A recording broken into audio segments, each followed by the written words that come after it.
This is Macro Analytics, delivering frank conversations on global macroeconomics and market analysis, outside the mainstream, featuring discussions and debates between Gordon T. Long, publisher and editor of GordonTLong.com, and his guests. The content of this discussion is strictly the opinion of the participants. It is in no way a solicitation for business, nor is it to be considered investment advice of any sort. Always consult a registered investment advisor before making any investment decision. These discussions are extremely hard-hitting and terribly frank, and parental discretion is advised. Now, on to the show. Good morning.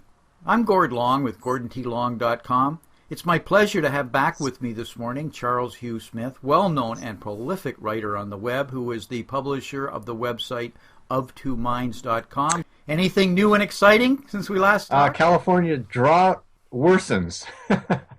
Everybody knows that, but be prepared for higher vegetable prices. Yeah, I saw that on the news when Brown declaring the what's happening with water, but it really featuring the amount of lettuce that comes. And I've always called our food system the $1,000 salad, because if you really look at the transportation costs and what they could be for but now it's not transportation, it's not oil, it's water. That's the problem.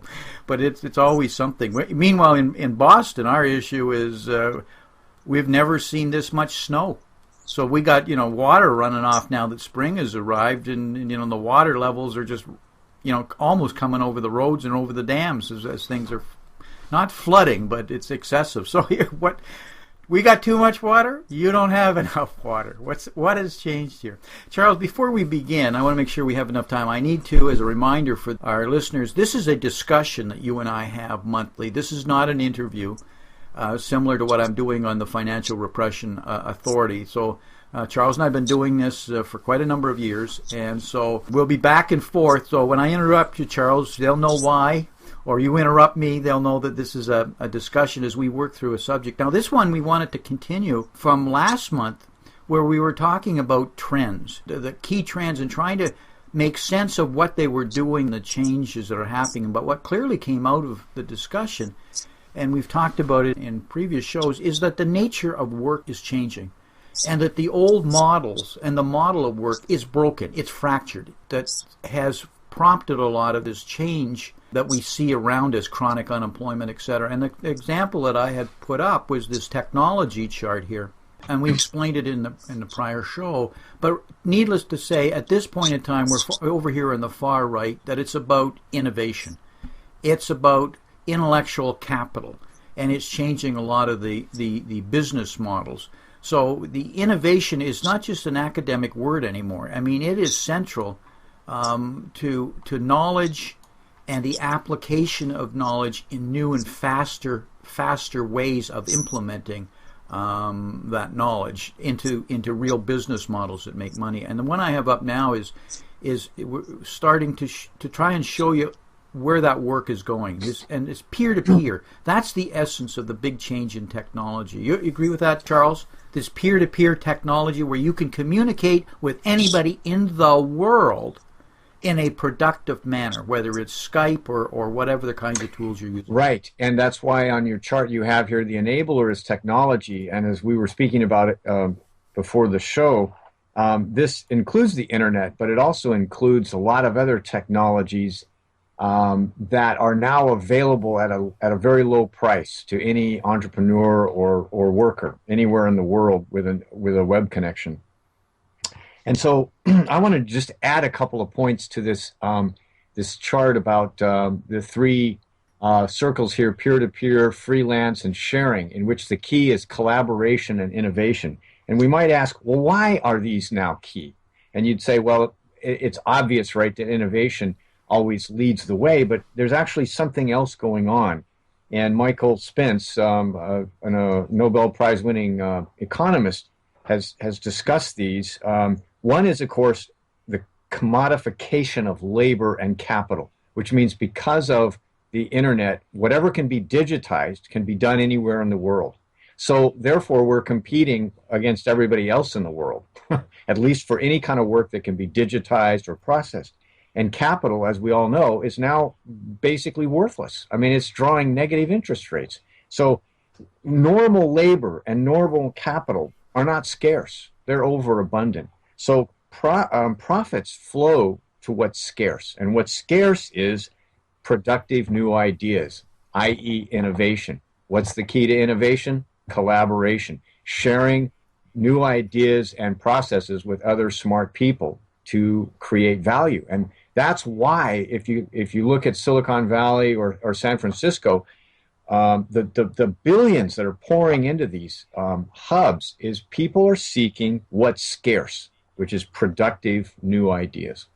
Ideas that have a value Yes. proposition in them.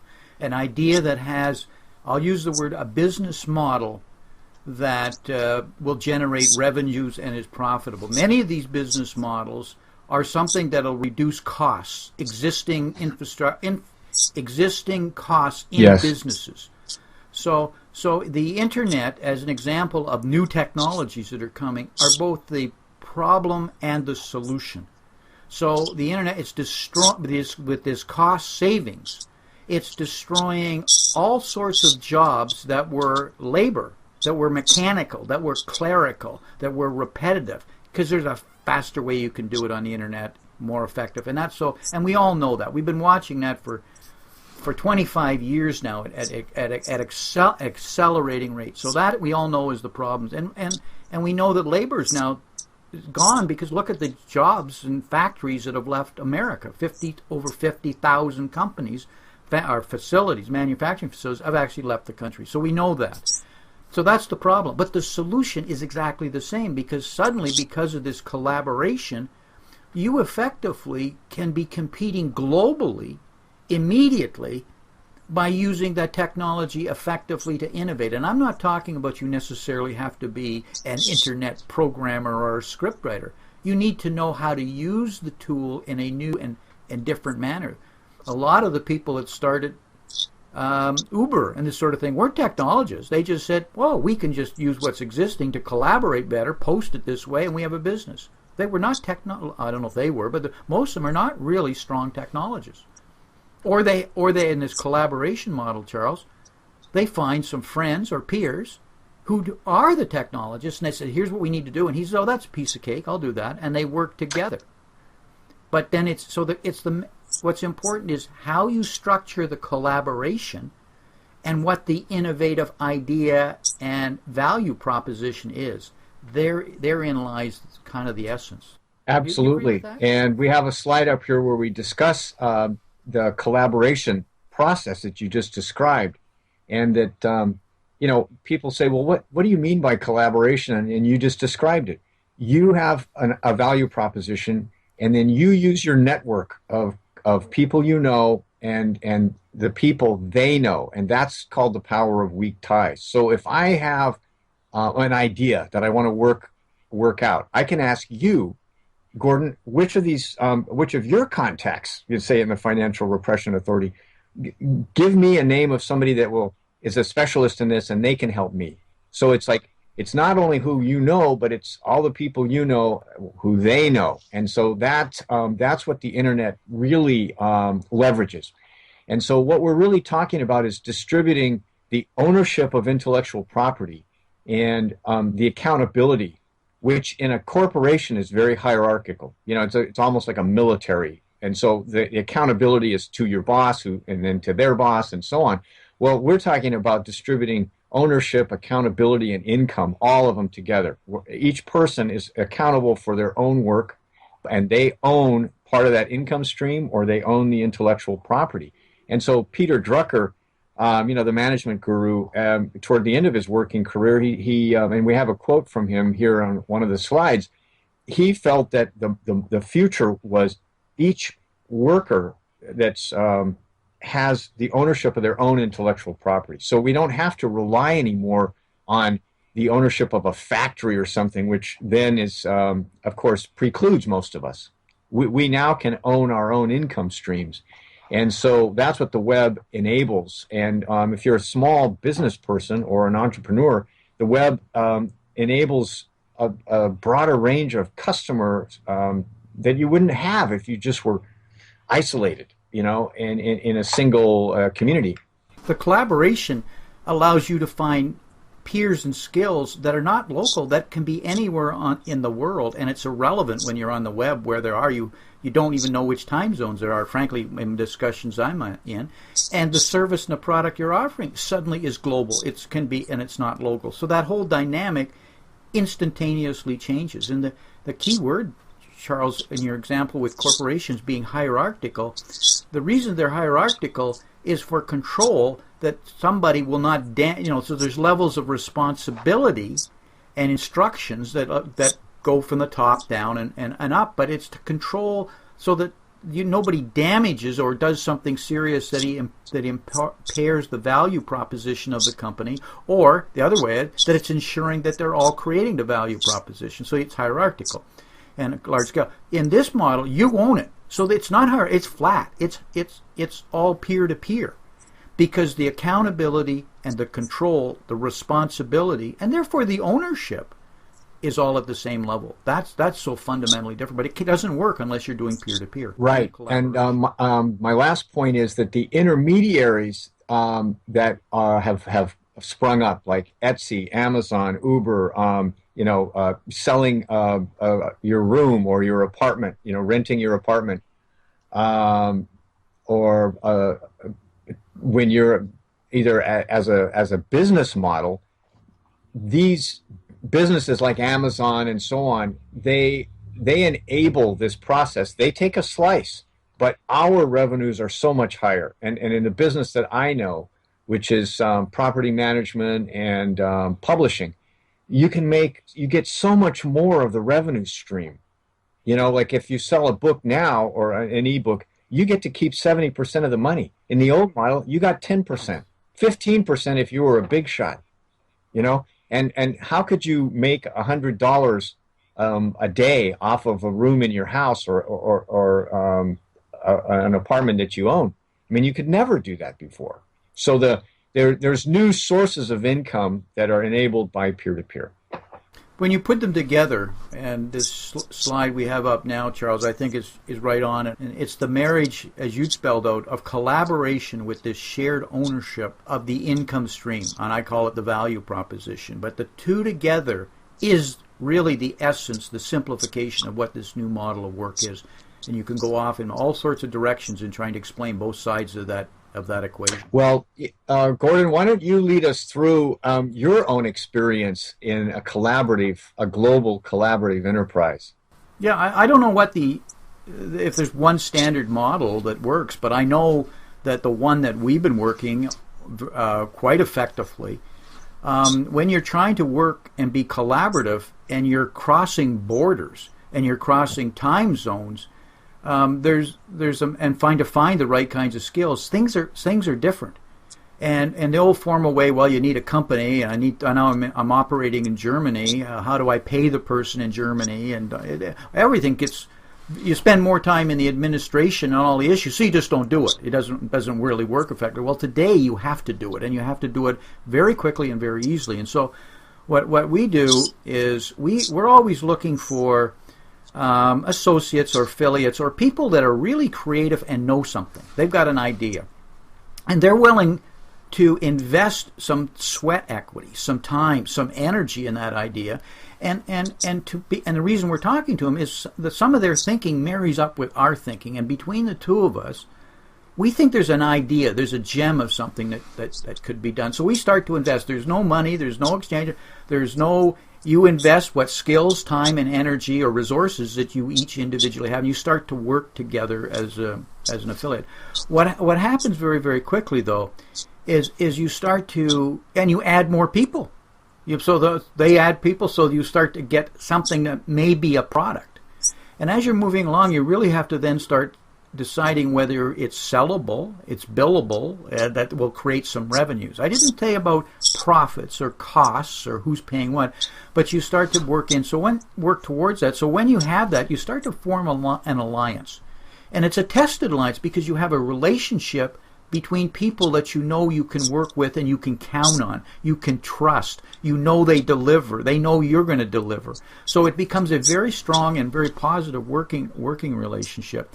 But all we've invested up to this point is sweat equity. But now we're starting to get some revenues out of it. So when you start to get revenues out of it, you move from this alliance of resources to this joint venture. Now you have to structure it a little bit more because you're going to share some of the revenues that come out of it. Your own costs are your own, but their revenue, theirs are theirs. But when you declare revenues, you declare the revenues in your country or where you're making the revenues. So if you're sharing revenues and you're globally, then wherever that money goes has got to be transferred to them, so that you have to declare some income down to yourself personally. You don't need a company to do this. Okay, this is personal income. It's like personal land or wherever you are. As long as you declare it legally in the manner that your income is coming in, you do that. So you can move along quite a ways in this joint venture as long as if you're making revenue, you declare it. Then it gets a little bit more complicated because now the expenses, you start signing contracts and agreements with others and who's going to pay for that and which part of the revenue. So you get a P&L, you get a profit. When you start to get to that level, then you need to incorporate and form actually a company because you've got to pay corporate taxes or enterprise taxes in some form in some country. And then you get when it's done and you structure it, then you get the money that's forming out of it that flows back to wherever you are. So you need a partnership agreement. And then you finally have an operating company with a partnership that's worth the dollars then to form it in a company and start to spin it up. But those stages all evolve logically. And they flow in a manner that's out of respect, out of ability to deliver, out of skills, and it grows. It's amazing how many people start to add into the joint venture, into the partnership, because they bring skills, and then there's a sharing of the profits on it. Charles, the key of this too is the speed at which it can happen. You can do this very, very quickly, and you can do it globally.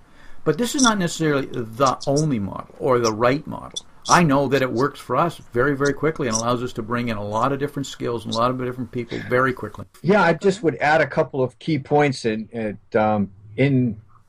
I see in your model that you just described. One is the control that each person has. If you don't want to take on that particular project that someone offered you, no problem.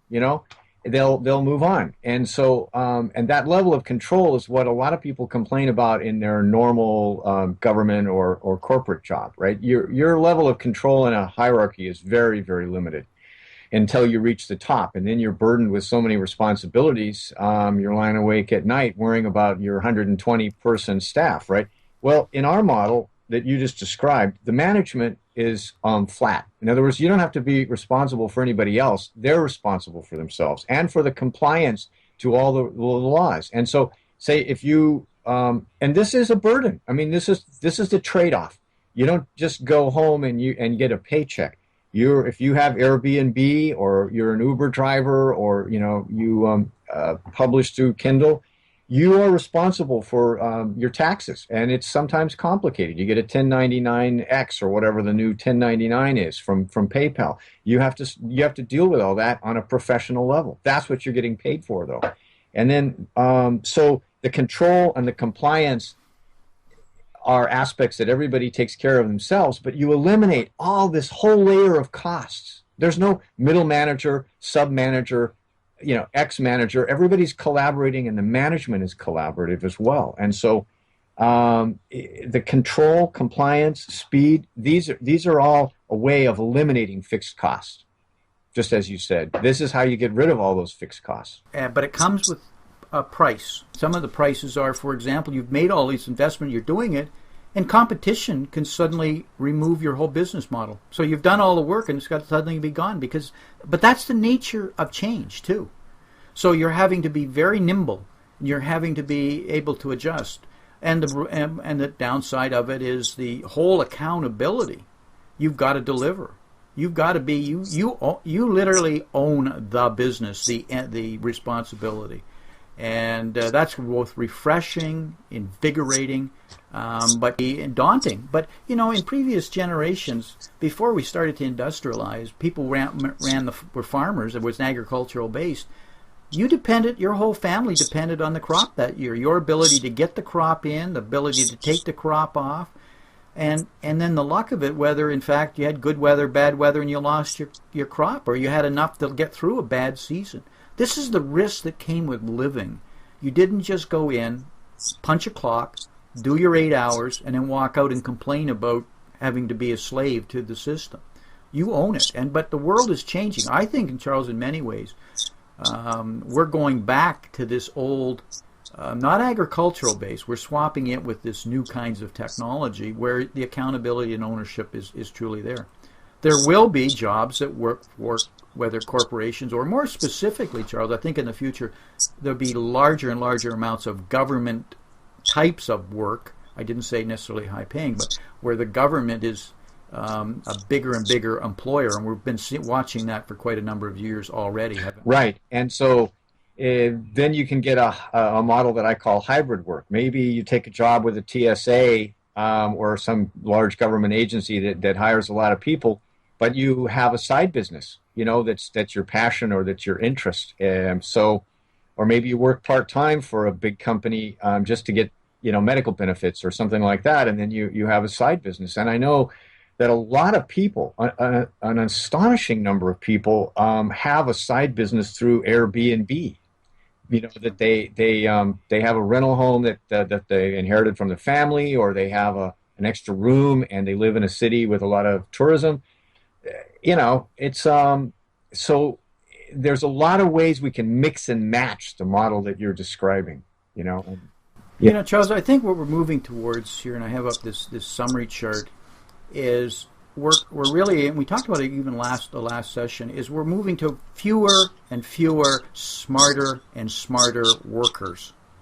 So that's for those who are going to be employed by somebody else who owns this value model. So you better be really, really good to get into this top group of these very difficult jobs that you can get with corporations or some government jobs, or if you want to be a worker. But if you're not brilliant, but you're ambitious and you're innovative, you've got to be participating in the new model. And the new model of collaboration and ideas, innovation. That's where your future is. And even if you're being smarter and smarter, when I'm saying fewer workers, it doesn't necessarily just having a PhD, because having a PhD, you can be obsolete in that subject area very, very quickly. So the smart is your ability to continuously learn at a very rapid pace.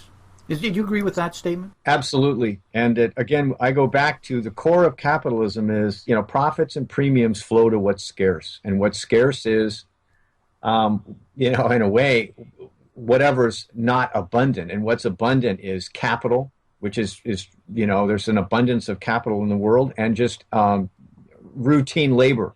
There's an oversupply of routine labor around the world. So those of us that want to generate a living on our own, we have to identify what's scarce. And that's really what entrepreneurism is about. That's why Airbnb took off. There was a scarcity of affordable housing in tourist areas. Now, we've been stressing technology because it is fundamentally the real driver, the enabler that's making the change. But it's causing changes in all sorts of industries and areas that the innovation can happen. Now, a lot of times that innovation then change implies using new technology as to solving the problem. But it doesn't necessarily mean. What's happening, too, is it's the delivery of services, types of unique services where you have a skill that can plug into these changes. You suddenly become the glue.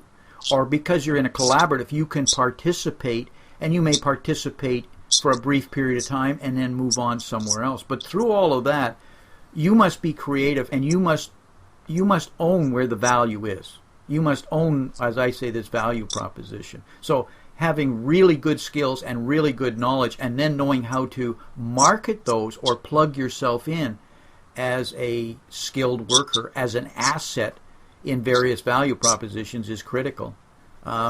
Contract workers, let's call it that, people who are outsourcing, these are the buzzwords that have been around here for the last decade or so.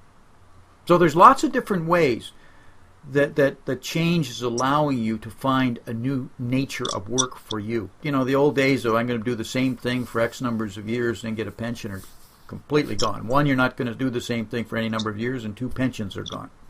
Right. And so, and certainly there are a few positions in government that will always be the same. There's law enforcement and, the judicial system and so on. But that's 20% of the economy.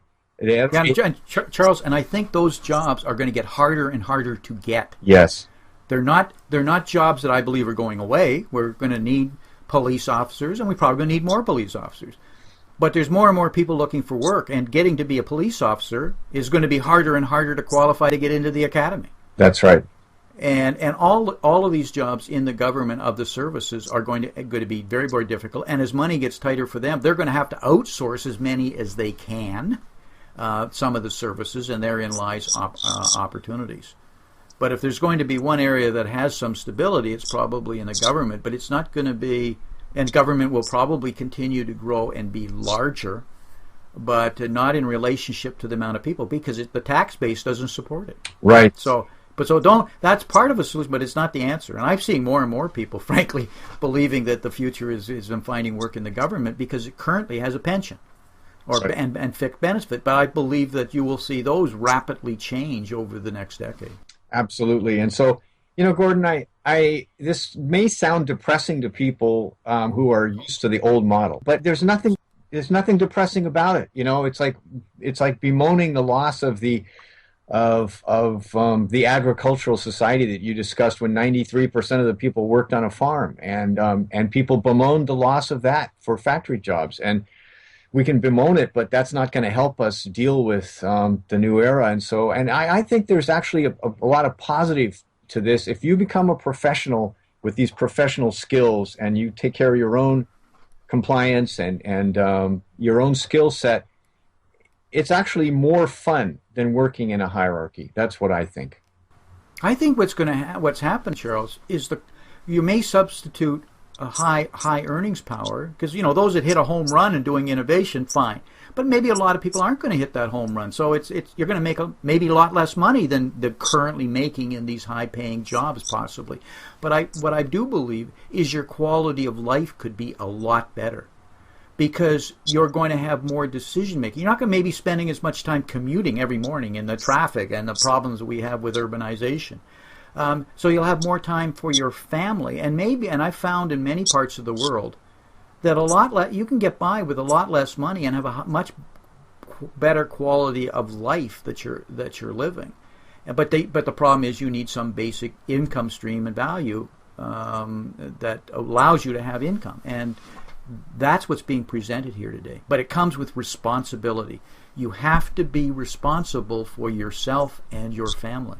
And I love the Singapore, when we look around the world, their business model as a country. They believe that first and foremost you have to be responsible for yourself, then you have to be responsible for your family, then you have to be responsible for your neighbors. After that, then the government becomes responsible, but only based on those levels of responsibility. We're not doing that today. We think others are responsible for us. Our bosses are responsible. So that's where it's changing. And if you see that as getting you your freedom, that the internet is freeing you, and that can be scary to a lot of people, Charles. Right. As you say on your slide here, Gordon, the web is the new Wild West. And so... it is. The old days, you went out and staked the land and you claimed it and you farmed it and away you went with all the risks that went with it. Today, there are so many business models that are appearing in the internet or the various technology that people haven't thought of before. And you've mentioned quite a number of them, Charles. And they're happening. But there's no standard. I'll take that business model. No, they're just evolving. It's stunning. And the more time you spend in it, and when you get involved with it, and I have the privilege of participating, it is overwhelming. And I come from a venture capital private equity background, and even to me, who lives in the business model world, it is quite something to see. The only way to describe it is the Wild West on a global basis. You need to go out and stake your own right now. Right, and I think you made an excellent point, Gordon, about the quality of life, because that's really what we're talking about here, is not work as slavery, but the trade-off of some latent insecurity that comes with being in the Wild West, and then the benefits of growing as a human being and having more control of your life and your quality of life. My grandfather used to say, Gord, if you do what you love and you do what you really like, you'll never work a day of your life. And it may sound trite, but it's really true. If you take advantage of this, the fulfillment and the joy and the quality of life that can come with it is an opportunity of a lifetime. But that's not going to be everybody. There's going to be a whole group of our society is going to say, "Oh, ain't it awful?" Because and often it's because of fear, afraid of the unknown, wanting security. And it's amazing what we'll give up for the perception of security, Charles. But that's what's changing right here. You're losing your security, but you're actually getting more of it, but it's self-security. Well said. Anyway, we're up against our hard line. Always great discussions. And I hope our listeners get as much out of them as I do, and hopefully yourself too, Charles. Any closing comments you'd like to make? No, just stop by at of2minds.com to see what else I'm working on. And I think I really appreciate our conversations on important topics of the day. Next month, we're going to continue this, right, Charles? Yes. And so we'll follow on from what we think this means. I think they call this a teaser. So if you're listening to this, come back and look for next month's show with us. So talk to you then. Great. Thanks, Charles. Thank Bye. you. This has been Gordon T. Long, editor and publisher of GordonTLong.com. New recordings are posted regularly and can be found at GordonTLong.com. New show notifications are available through RSS feed, iTunes, and other social networking venues at GordonTLong.com.